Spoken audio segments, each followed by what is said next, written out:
Welcome to Season 3 of the Sagebrush Trail.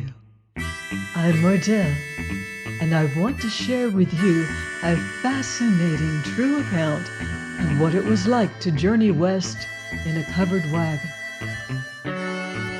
Here is Crossing the Plains, Days of 57 by William Audley Maxwell. Chapter 1. Forsaking the Old in Quest of the New. We left the west bank of the Missouri River on May 17, 1857. Our objective point was Sonoma County, California.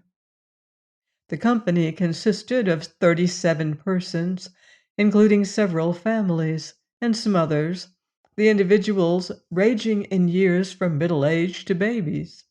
11 men, 10 women, and 16 minors, the eldest of the party, 49, the most youthful, a boy 2 months old the day we started. Most of these were persons who had resided for a time, at least not far from the starting point, but not all were natives of that section, some having immigrated from Indiana, Kentucky, Tennessee, and Virginia.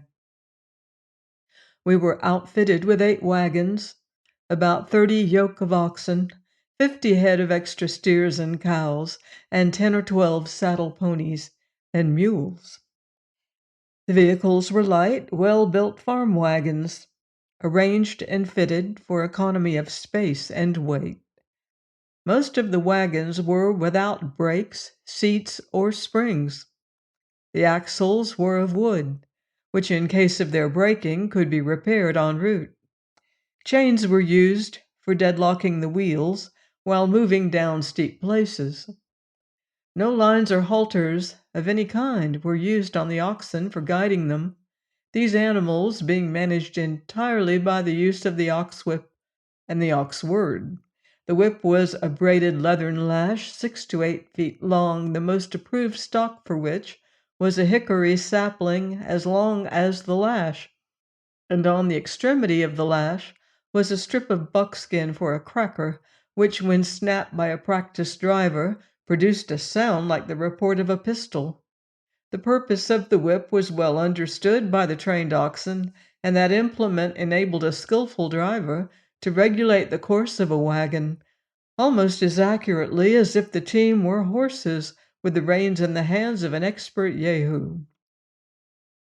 An immigrant wagon, such as described, provided with an oval top cover of white ducking, with flaps in front and a puckering string at the rear, came to be known in those days as a prairie schooner, and a string of them drawn out in single file in the daily travel was a train.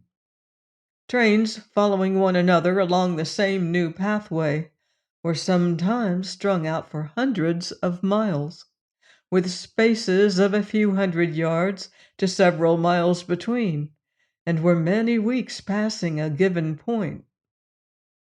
Our commissary wagon was supplied with flour, bacon, coffee, tea, sugar, rice, salt, and so forth, rations estimated to last for 5 or 6 months, if necessary, also medical supplies and whatever else we could carry to meet the probable necessities and the possible casualties of the journey, with a view of traveling tediously but patiently over a country of roadless plains and mountains, crossing deserts and fording rivers, meanwhile cooking, eating, and sleeping on the ground as we should find it from day to day.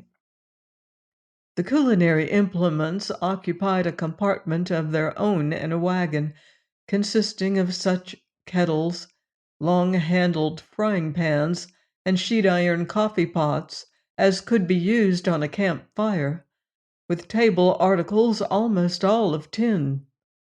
Those who attempted to carry the more friable articles, owing to the thumps and falls to which these were subjected, found themselves short in supply of utensils long before the journey ended. I have seen a man and wife drinking their coffee from one small tin pan, their china and delftware having been left in fragments, to decorate the desert wayside. We had some tents, but they were little used after we learned how to do without them, except in cases of inclement weather, of which there was very little, especially in the latter part of the trip. During the great rush of immigration into California subsequent to 1849, from soon after the discovery of gold until this time, the usual date at which the annual immigrants started from the settlement borders along the Missouri River was April 15th to May 1st. The spring of 1857 was late, and we did not pull out until May 17th, when the prairie grass was grown sufficiently to afford feed for the stock, and summer weather was assured. At that time, the boundary line between the states and the plains was the Missouri River. We crossed that river at a point about halfway between St. Joseph and Council Bluffs, where the village of Brownville was the nucleus of a first settlement of white people on the Nebraska side. There the river was a half a mile wide. The crossing was effected by means of an old-fashioned ferry boat or scow, propelled by a small stern-wheeled steamer. 2 days were consumed in transporting our party and equipment across the stream, but one wagon and a few of the people and animals being taken at each trip of the ferry boat and steamer. From the landing we passed up the west shore 20 miles, seeing occasionally a rude cabin or a foundation of logs, indicating the intention of preemptors. This brought us to the town of Nebraska City, then a beginning of a dozen or 20 houses on the west bank. Omaha was not yet on the map, although where that thriving city now stands, there existed then a settlement of something over 100 persons. From Nebraska City we bore off northwesterly, separating ourselves from civilization, and thereafter saw no more evidence of the white man's purpose to occupy the country over which we traveled. There was before us the sky-bound stretch of undulating prairie, spreading far and wide, like a vast field of young growing grain, its monotony relieved only by occasional clumps of small trees, indicating the presence of springs or small watercourses. Other companies or trains from many parts of the country, especially the Middle States, were crossing the Missouri at various points between St. Louis and Council Bluffs, most of them converging eventually into one general route as they got out on the journey. It is perhaps impossible to convey a clear understanding of the emotions experienced by one starting on such a trip, leaving friends and the familiar surroundings of what had been home to face the siege of travel over thousands of miles of wilderness, so little known and fraught with so much hardship and peril. The earlier immigrants, gold hunters, men only, men of such stuff as pioneers usually are made of, carried visions of picking up fortunes in the California gold mines and soon returning to their former haunts. But those who were going now felt that they were burning all bridges behind them, that all they had was with them, and that they were going to stay. Formerly we had heard that California was good only for its gold mines, that it was a country of rocks, crags, and deserts, where it rained ceaselessly during half of the year and not at all in the other half. But later we had been told that in the valleys there was land on which crops of wheat could be grown, and that cattle raising was good on the broad acres of wild oats everywhere in the cow counties. It was told us also that there were strips of redwood forest along the coast, and these trees, 100 to several hundred feet in height, could be split into boards 10 to 20 feet long for building purposes, and that this material was to be had by anybody for the taking. Some said that the Spanish padres, at their missions in several localities, near the Pacific shore, had planted small vineyards of what had come to be known as the mission grape, which produced enormous crops.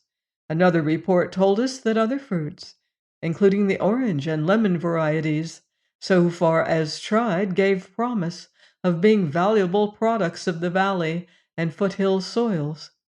Such stories gave rise to a malady called California fever.